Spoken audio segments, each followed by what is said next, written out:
সোনার আশ্বিনে নয়, হিমের রাতের অঘ্রাণে নয়, ফুল রাঙানো ফাগুনে নয়, এই খর ক্ষিপ্র বৈশাখে তার জন্ম।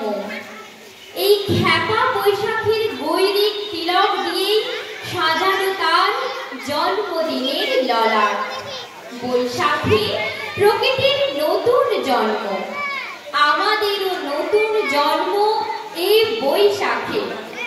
25শে বৈশাখে রবি ঠাকুরের জন্মদিনে দেখতে হয় না ক্যালেন্ডার, জিজ্ঞেস করতে হয় না তারিখটা কবে। আগে থেকে বুকের মধ্যে সাড়া দিয়ে ওঠে 25শে বৈশাখ আসছে, রবি ঠাকুরের জন্মদিন। বছরের একটা দিনের জন্য তারা নতুন হয়ে যায়।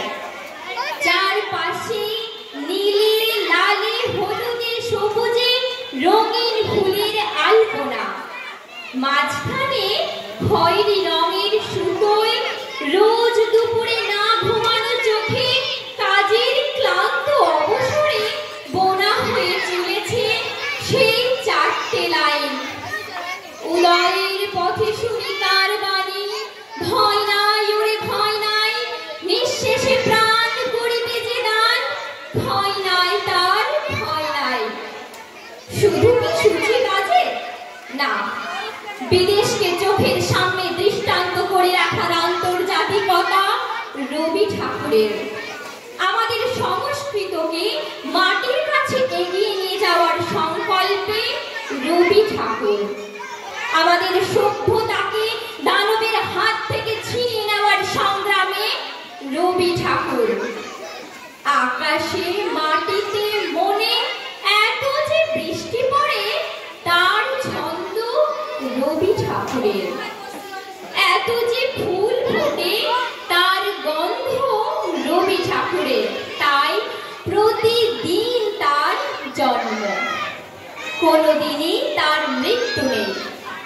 কালীর কাল পাহাড়ে এসে কোনোদিন যদি ভারতবর্ষ থেকে সমস্ত ঠাকুরের প্রদীপ নিভিয়ে দিয়ে যায়, তবু একটি ঠাকুরের বেদি চিরকাল থাকবে মাটির সঙ্গে গাঁথা।